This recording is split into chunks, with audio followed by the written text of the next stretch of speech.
नमस्कार, म वास्तु गुरु प्रकाश दाहाल। के हजुरहरूको घरमा 7वटा घोडाको तस्बिर राख्नु भएको छ?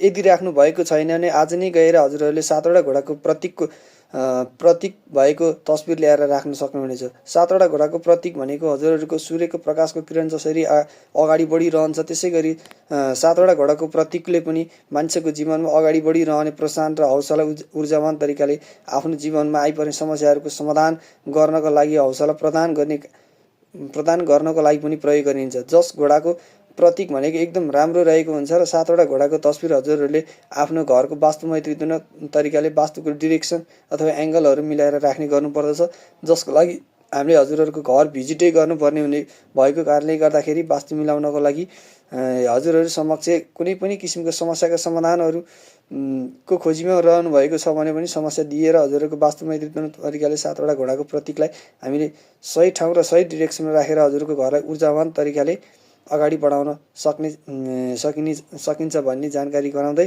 हजुरहरूले परामर्शको लागि 98 5 13 50 619 मा कन्ट्याक्ट गर्न सक्नुहुनेछ।